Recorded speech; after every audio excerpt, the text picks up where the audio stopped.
Okay, Bearcats, part 5 of our review. Keep working hard. We're almost done. All right, we're going to be on page 120 and 122.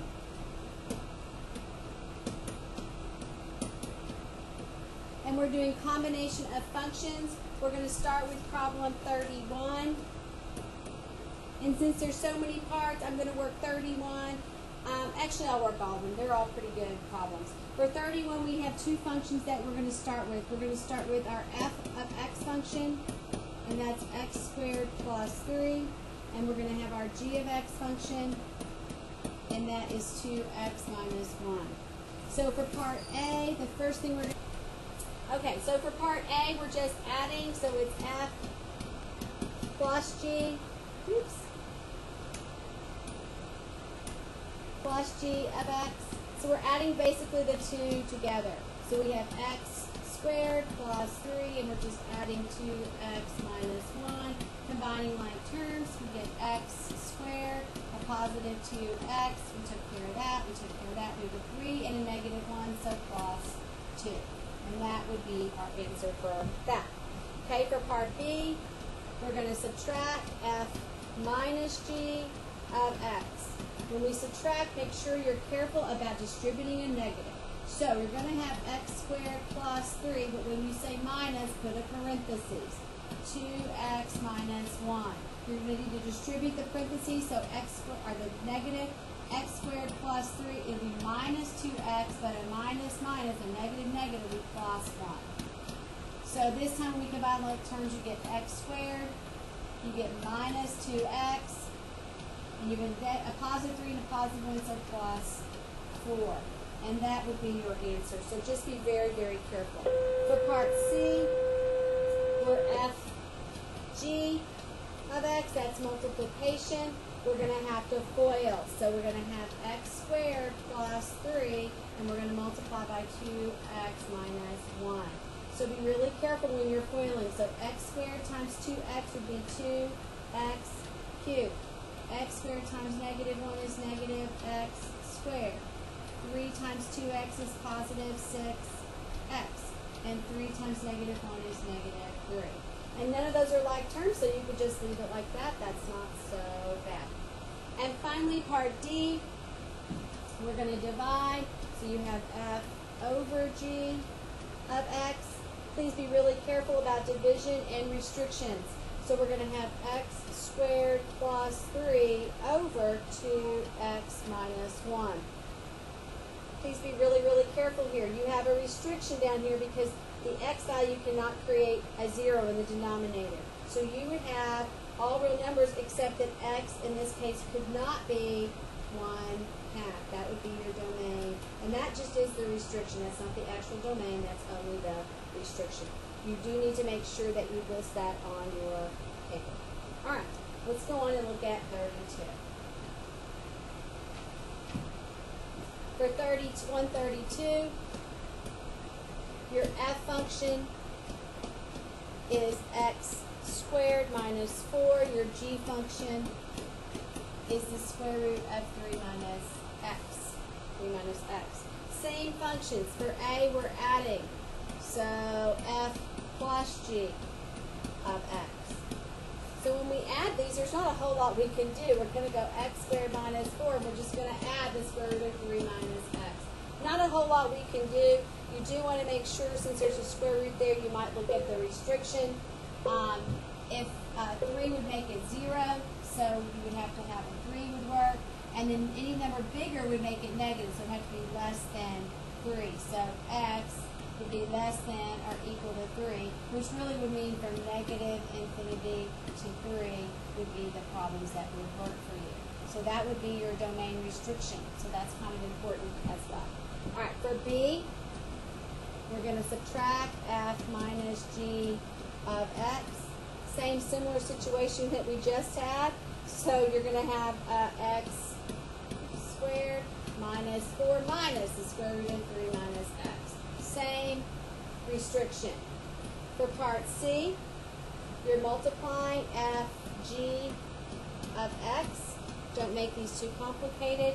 All I'm going to have you do is write them out like this. You really can't multiply much here. So you could write x squared minus 4 and then times times the square root of 3 minus x. And you would just leave it like that. There's no reason to simplify that further at this point. And finally, d would be f over g of x. And so we would have x squared minus 4 over the square root of 3 minus x. Now, we have a couple of things here. One, our original restriction for this is going to be x is less than 3. But also, it can't be 0. So if it were 3, it would cause a 0. So it's just going to be less than 3. So you could go negative infinity to 3, but you can't go equal to 3. So it would be a soft bracket in both cases. No equality. Soft bracket in both cases. And that would take care of 132. Okay, Bearcats, we are continuing. We're on problem 133, and we're going to fog and golf. We're going to do compositional functions. Remember when we f of g of x, we would rewrite it as f of g of x, and we take all the x or the g information and plug it into f. So we would take the 3x plus 1 and plug it in for this x. So we would have 1/3 and then parentheses. And for this x right here, we're going to plug in 3x plus 1. And then we still have minus 3. 1/3 times 3x is x. 1/3 times 1 is positive 1/3 minus 3. 1/3 minus 3. Okay, 1/3 minus 3. We need to rewrite 3. If we don't have a calculator, 3 as thirds would be 9/3. And 1/3 minus 9/3 is negative 8/3. So we would have x minus 8/3. And that would be our composition. Now, if we go the other way, g of f of x, we take the f information and we plug it in for this x right here. So we're going to go 3 and then parentheses 1/3 x minus 3 and then plus 1. So 3 times 1/3 x is x. 3 times negative 3 is negative 9 plus 1. And negative 9 and 1 would be negative 8. So x minus 8 would be our composition.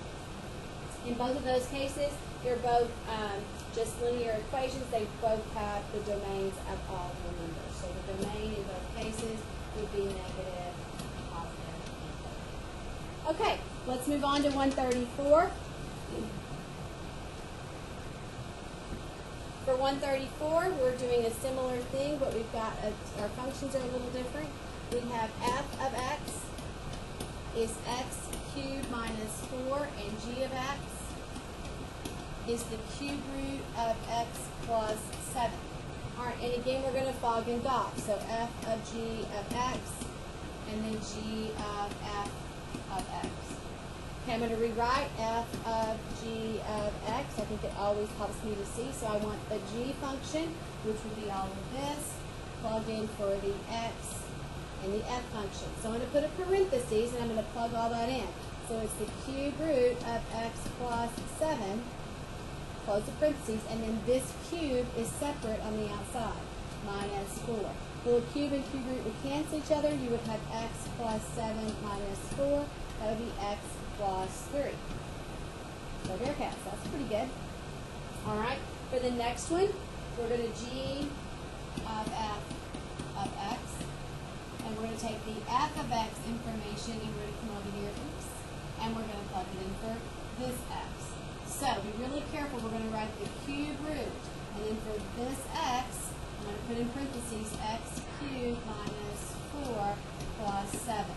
Okay, since there's nothing to distribute, I can drop that, and I can do the cube root of x cubed minus 4 plus 7.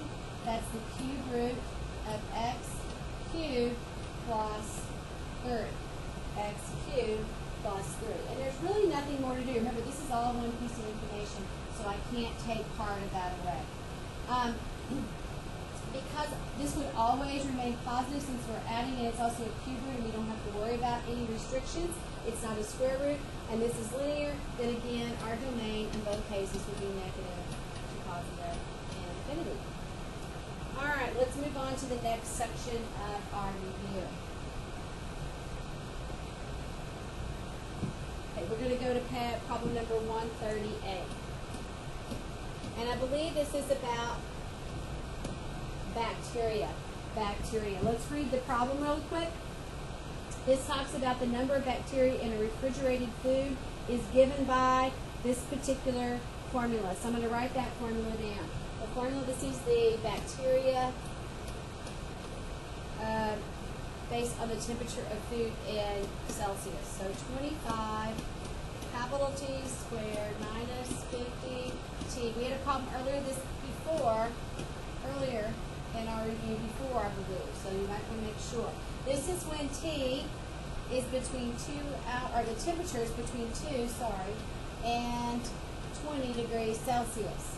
So this is when our temperature, it's in a refrigerator, and it's not freezing. Remember, Celsius freezing would be 0. So it's between 2 degrees and 20 degrees Celsius in the refrigerator. So it's staying cooled off in our refrigerator. Then, as you take it out of the refrigerator and it sits on the counter, the temperature over time is written by this formula, 2T plus 1. And that's for hours 0 to 9. So that's when our time is 0 to 9. So the first 9 hours is out on the counter. 9 hours is kind of a long time, depending on the food item, of course. You wouldn't want to put chicken or something out like that. All right, so the next question, in part A, we're asked to find, the composition of N sub T, N of T of T. So we're asked to find N of T of T. So we're going to take this equation, which is 4T plus 1, and put it into the N equation for our T values. So we would write that out like this, 25, and in parentheses for this T, we would put 2T plus 1 and then square it, minus 50, parentheses 2T plus 1, plus 300. All right, to save us a little bit of time, hopefully we've done this often enough now for you to take the shortcut when we're squaring a binomial. When we combine like terms, you're going to get 100T squared plus 275. Make sure that you can go from here to here in your algebra. Make sure you can go from there to there in your algebra. That is often where you're going to get hurt. Okay, and this represents the number of bacteria in the food after the food is sitting on the counter, warming up on the counter after it's out of the refrigerator. All right, for part B, we're going to use that formula, and it asks us to find the time when the bacterial count reaches 750. Okay, the bacterial count after it's out reaches 750. So we're going to use that, and we're really going to say, hey, when does this equation equal to 750? That's really what we're doing. So we're going to solve. We're going to subtract 275. And when we do, we're going to have that 100T squared. 750 minus 275 gives us 475. We would divide by 100. So T squared is going to equal 47.5. And then, of course, we would square root. We'd only keep the positive since they were talking about time, and time is only positive. And so our time would be approximately 2 hours and 2.18 hours. So a little more than 2 hours, our bacteria count would reach 750. All right, let's move on. Let's look at number 139. All right, this is kind of an interesting problem. We're given one function. We're asked to find its inverse, so let's do that. So to do that, to find its inverse, we would write it as y equals x minus 7. We would do the big switch and say x equals y minus 7. And then we would solve for y. We would add 7 to x. So our inverse would be y equals x plus 7. So the inverse function of f of x is x plus 7. So there's our inverse function, and there's our original function. And then we want to prove by doing fog and gawk, we want to prove that they are inverses of each other. So if we plug them into each other, they should come out to equal x. So let's see if we do that. So if we take our inverse function, which is the x plus 7, and we plug it in for x in the f function, which would be right here, then we would have x plus 7 minus 7, and x plus 7 minus 7, the 7's would cancel, and you would be equal to x. So that's a good thing. So let's see how it works on the other side. If I were to take f of x, which is x minus 7, and plug in for this x, then I would have x minus 7 plus 7, and the 7's will cancel, and you would have x. And that's a good thing. And therefore, they both equal x, so they are inverses. Go Bearcats. Woohoo! All right, let's move on then to the next one. We're almost getting done. So let's take a look at 140. 140 is a similar type problem. Matter of fact, I think you could skip 140 for me. You should practice it just to prove that they're inverses and how to find it. But it's very similar to 139. Let's just move on to 147 and 148 and we will be done. All right, for 147 and 148, we're going to talk about finding the inverse, and we're going to talk about the domain, and we're also going to talk about what we would do to graph it. So we're still in inverses, our last two problems of the review. 147 and 148. So 147, the function they give you is f of x is equal to 1/2 x minus 3. If I were going to graph this, here's what I would do. I would probably graph by slope and intercept. I would go to -3, 1, 2, 3. I'd put a dot. My slope is 1 over 2, so I'd rise 1, run 2. I would rise 1, run 2. And I would rise 1, run 2. And my line would look something like this. I would make a list of those ordered pairs. So those ordered pairs would be at 0, 3, or -3. I would have an ordered pair at 2, -2. I'd have an ordered pair at 4, -1. And I'd have an ordered pair at 6, 0. And to actually draw the inverse graphically, I would take these ordered pairs and switch them. So for the inverse, I would make it -3, 0. -2, 2, -1, 4, and 0, 6. And I would graph that. So I'd be at -3, 0. I'd be at -2, positive 2. I'd be at -1, positive 4. And I'd be at 0, 6. And if I kept extending this line out, and I extended this line out, eventually they would cross. And if I drew the right diagonal line, it would go right through that diagonal line. They would be inverses of one another. Algebraically, if we want to write the inverse, we would make this the y equals, and it would be 1/2 x minus 3. Do the big switch. X equals 1/2 y minus 3. I flip-flop them. 1/2 y minus 3 equals x. I just like all that on the left. Then I start solving for y. So add the 3. I get 1/2 y equals x plus 3. Be really careful. I like this problem. You want to get rid of 1/2 by multiplying by 2 on both sides. You need to distribute the 2. So y equals 2x plus 6. Or f of inverse f of x is 2x plus 6. And that should be your equation. And it matches up with what we did, because the y-intercept would be 6, and our slope would be positive 2, and that would match up with what it looked like on the graph. All right, our last one is 148. Problem 148. Here we go. We're given f of x equals 5x minus 7. Again, you could graph it and then switch the ordered pairs to graph the inverse. We're going to just do this one algebraically. So I'm going to go y equals 5x minus 7. Sorry. I'm going to do the big switch. I'm going to say x equals 5y minus 7. I'm going to flip-flop them because I like all of my y stuff on the left. And then I'm going to start solving. I'm going to add 7. And I divide everything by 5. So y equals x plus 7 over 5. And then you could write it as an inverse function. Inverse f of x equals x plus 7 over 5. Woo-hoo. And because 5 is a constant in the denominator, then our domain would be negative to positive infinity. That's it. Study hard. I know you're going to do great tomorrow. I'll be here in the morning. I will be here in the morning, and I will stay in my classroom in the morning because it's the day of the test. If you have questions, you may call me. Hopefully, all of these resources, as well as a scanned copy on my original website and LMS, if it's up. Don't forget YouTube if the LMS system is down. Should all get you through. And finish strong, Bearcats. See you tomorrow. Bye.